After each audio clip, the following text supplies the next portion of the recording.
L'any 72 hi va haver-hi una crisi que se'n va dir la crisi del petroli.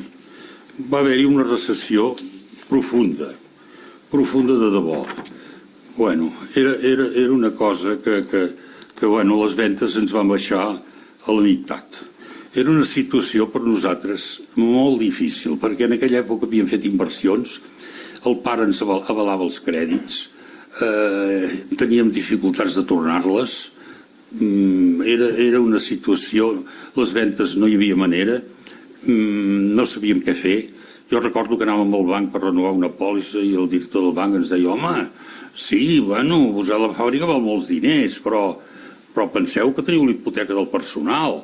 I esclar, els banquers ja a vegades valoren les coses a preu de liquidació i no valoren les persones, perquè esclar, si no cobren necessiten, i demanaven, esclar, l'aval del pare. A nosaltres ens venia molt costa amunt, perquè allò que diem del seny no en teníem gaire. I ara faré un parèntesis. En aquella època que vam fer tot això, un dia el meu germà, que és aquí davant, em va dir, diu, saps que... Perquè nosaltres, quan vam estudiar el peritatge, després ens vam formar en finances i en empresarials, i va estudiar a l'IES, vaig estudiar a SADE, i teníem de tenir uns coneixements i els vam adquirir.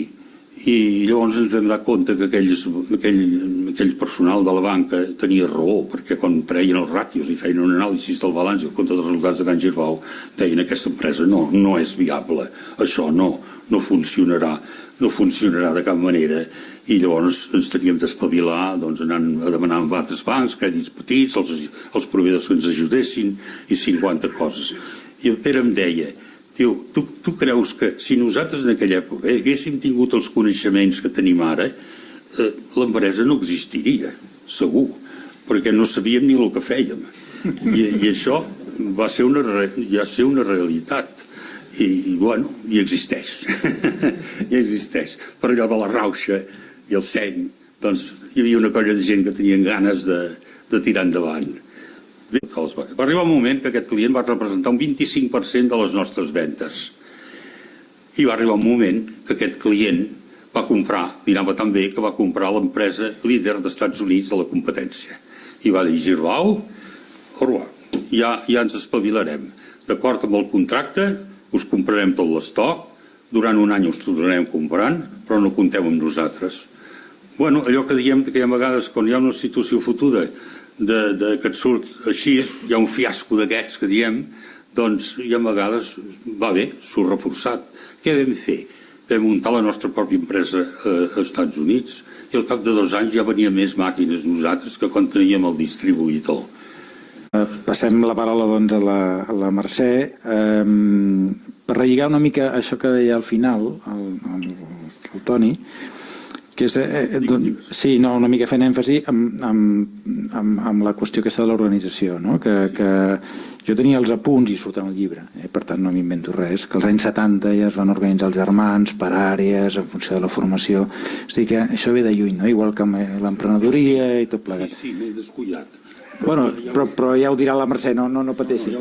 Sí, no, ho dic perquè relligo amb el que als anys 90, i així li donem peu, a terra la següent generació, l'any 93 el teu cosí, el Pere, i més tard tu. Llavors, una mica ens agradaria que expliquessis com ha anat aquesta segona fase, diguem-ne, de l'organització i una miqueta començant per la teva pròpia experiència, perquè no entres directament a l'empresa, sinó que et formes fora i també que ens expliquis el per què i si això és bo o no, etc. Endavant.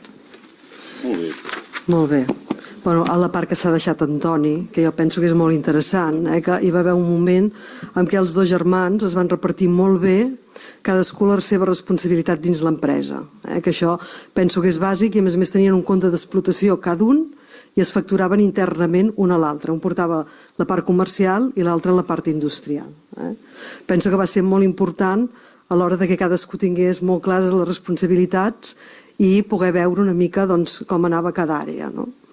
Jo us explicaré una mica des que em vaig incorporar jo, que va ser l'any 2000, i una mica el procés que vam fer de canvi generacional, com vam anar evolucionant els òrgans de govern i la internacionalització. La internacionalització explicaré una mica des d'abans, que és el que portava més el meu pare, per fer una mica tota la trajectòria. I després al final un flash una mica de cap on anem en aquests moments. Jo em vaig incorporar a finals de l'any 2000. Jo, en aquell moment, l'única persona de la nostra generació, com deia Antoni, que treballava a l'empresa era en Pere.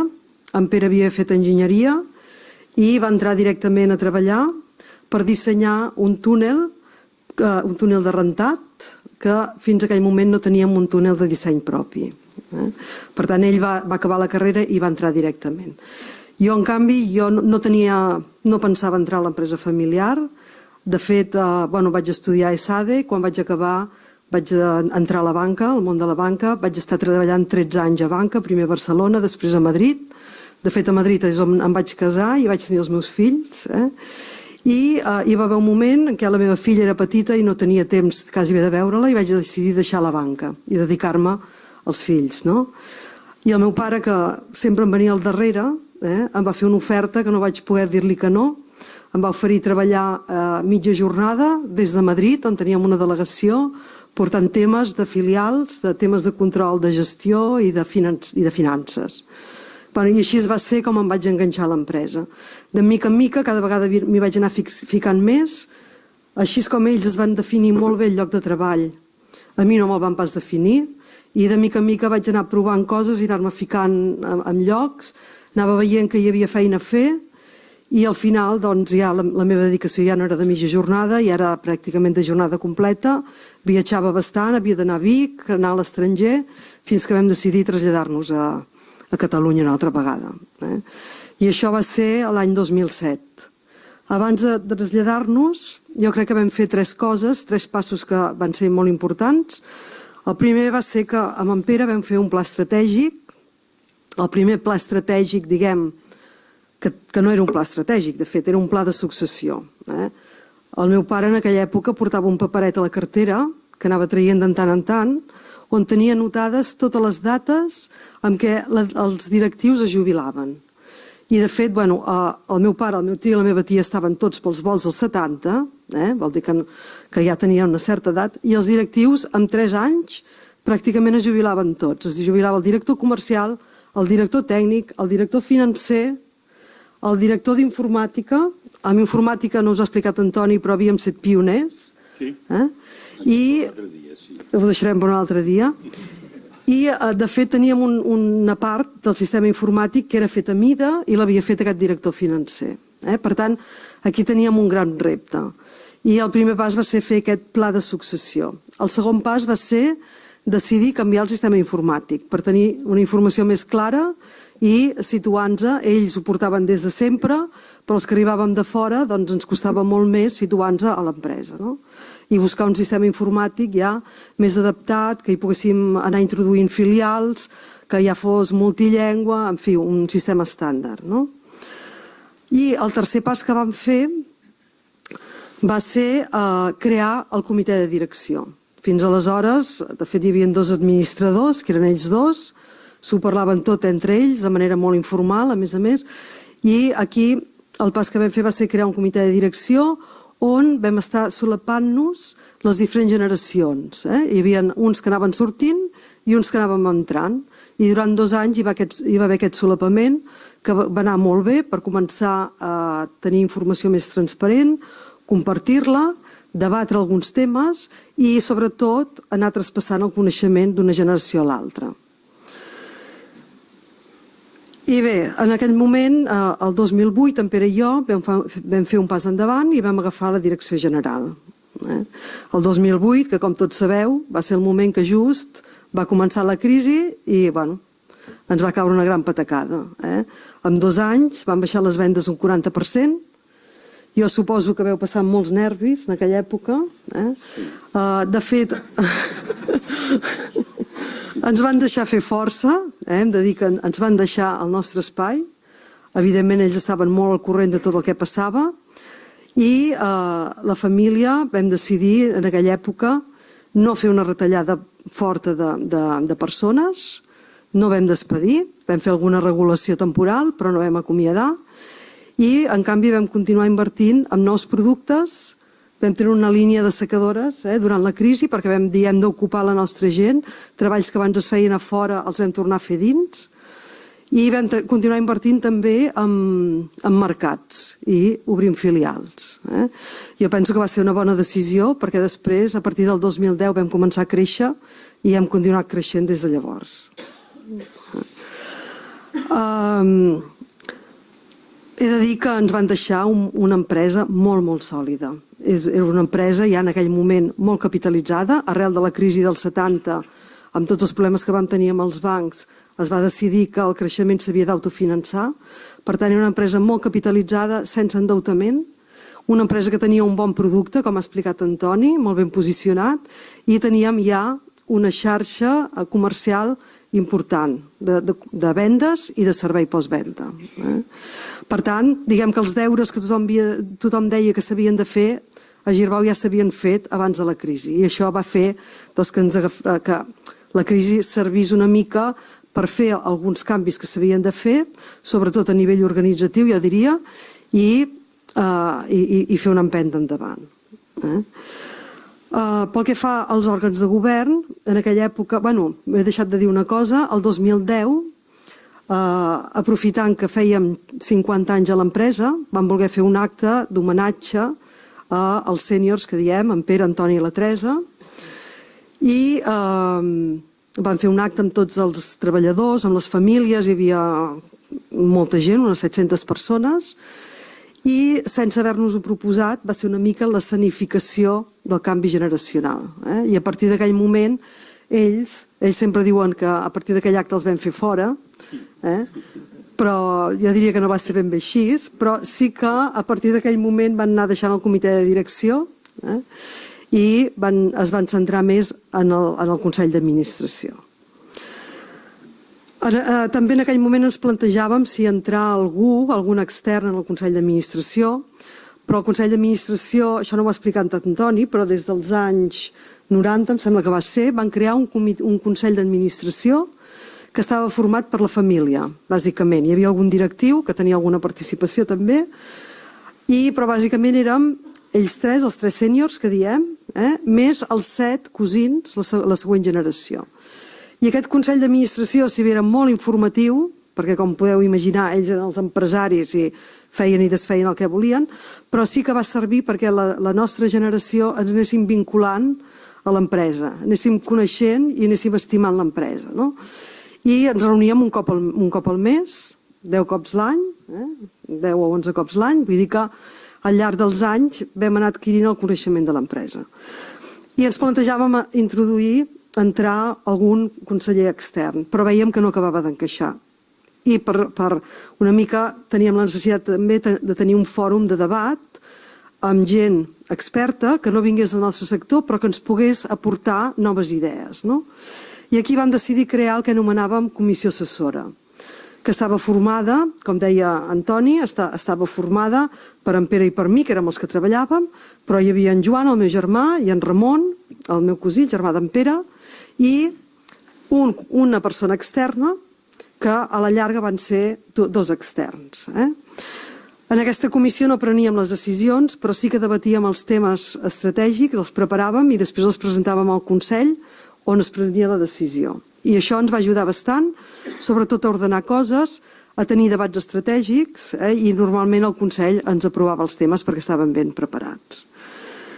A finals del 2015 vam fer un altre pas molt important, que va ser entrar un director general extern, en Guillem Clofent, que avui el tenim aquí, que és una persona que ens complementava.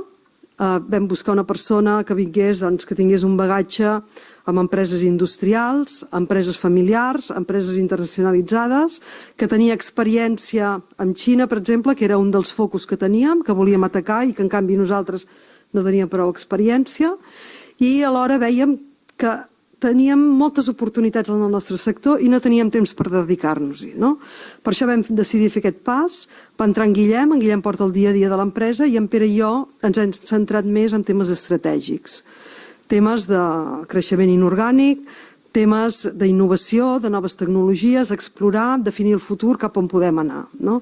I hem vist que el nostre avi va anar canviant d'activitat, per què no, i més en aquests temps de tants canvis, perquè no ens hem de plantejar entrar en altres negocis. No? I l'altre canvi que hem fet va ser fa un any i mig, més o menys, que el meu pare va decidir deixar el Consell, i com que ja havíem preparat els diferents passos, perquè la comissió assessora, de fet, l'havíem pensat com a Consell de futur, ja, pensant en com havia de ser el Consell de futur, vam fer uns passos que van ser molt naturals, que va ser convertir la comissió assessora en Consell d'Administració i el Consell d'Administració, que era molt familiar, convertir-lo en Consell de Família. Això ens ha permès també, aquest any passat, que membres de la quarta generació ja entrin també al Consell de Família. De fet, hi ha dos nets, en concret Antoni, el més gran que té 30 anys, i el segon que en deu tenir 25 o 26 o 28, no sé, que a partir de 25 anys es comencen a incorporar en el Consell de Família. I estem treballant també com crear aquesta vinculació de la quarta generació amb l'empresa, perquè també el que pretenem és que només excepcionalment la quarta generació treballi a l'empresa. L'empresa ja té una certa complexitat i pensem que hem de buscar els millors professionals que no necessàriament estan a la família. No? Aleshores, com que no hi haurà aquesta vinculació tan directa de treballar a l'empresa, hem de trobar la manera de que siguin accionistes responsables, que estimin l'empresa i que d'alguna manera hi estiguin vinculats.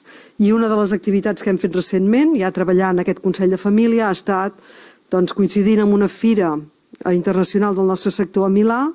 Vam fer un cap de setmana, tota la família, les 3 generacions, a visitar la fira, que coneguessin com ens presentem com a empresa en el nostre sector, com es presenten els competidors i coneguin una mica el nostre sector.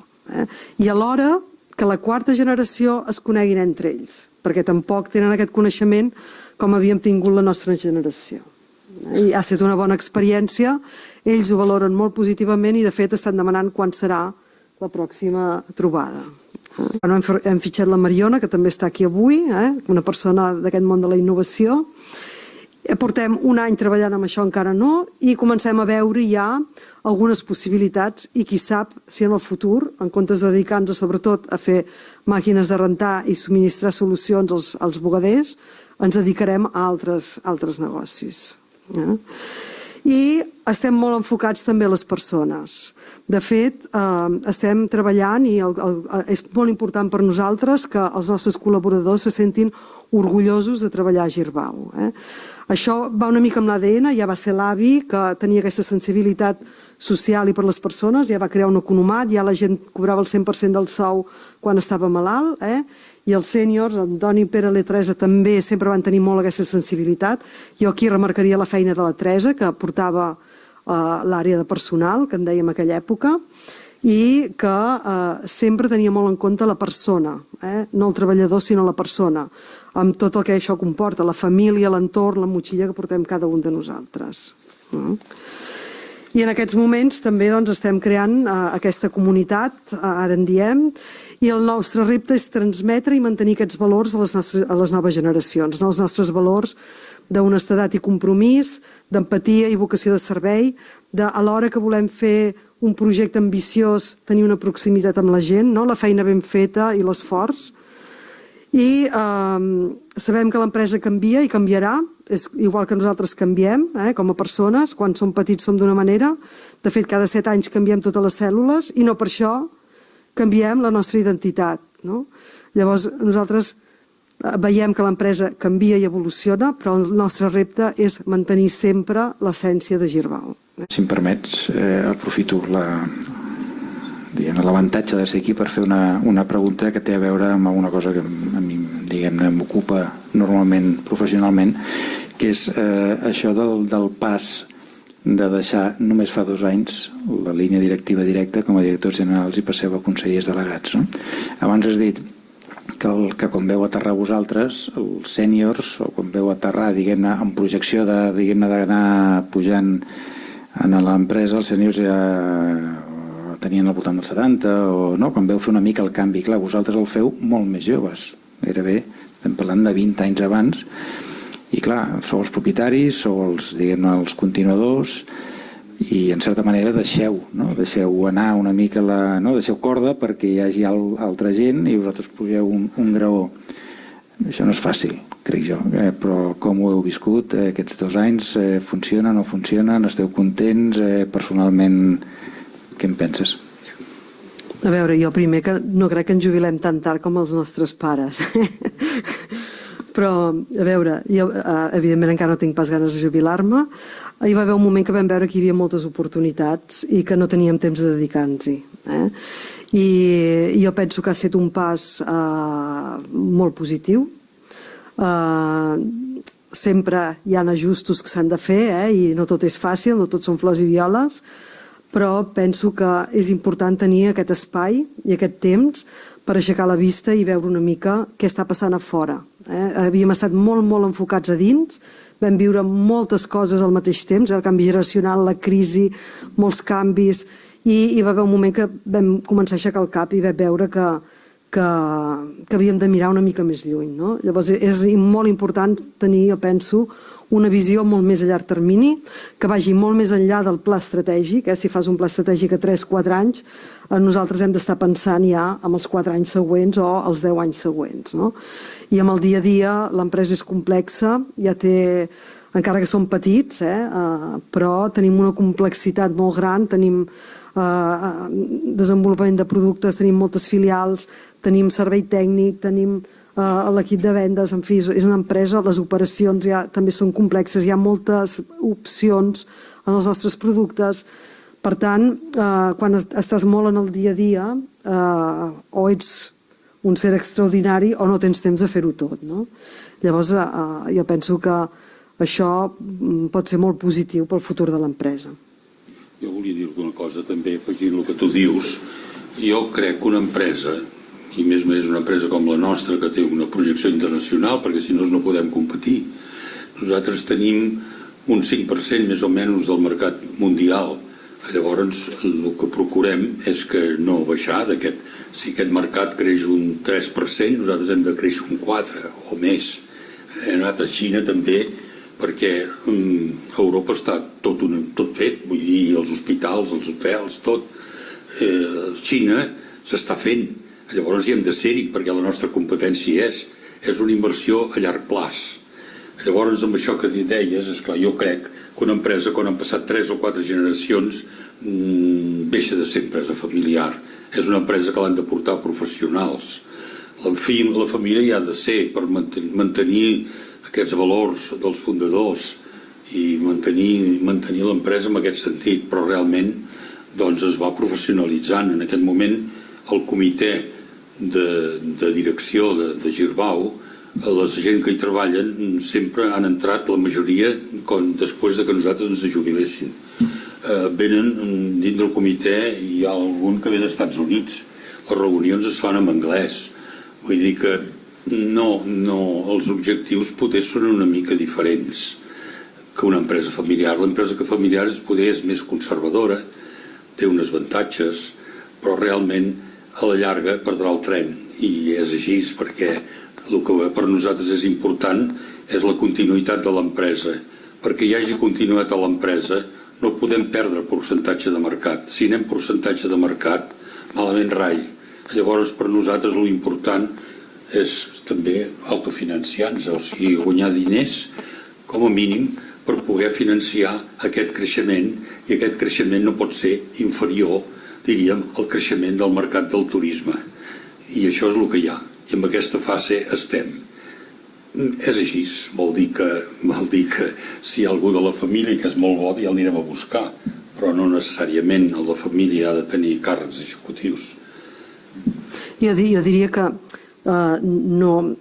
potser no volem perdre el ser empresa familiar, però el que va canviant i va evolucionant és la relació entre la família i l'empresa. No és el mateix una empresa que neix, que és l'emprenedor, o una empresa ja d'una certa dimensió i complexitat, en què la família també ha anat creixent i al final acaba sent una mica diferent la relació.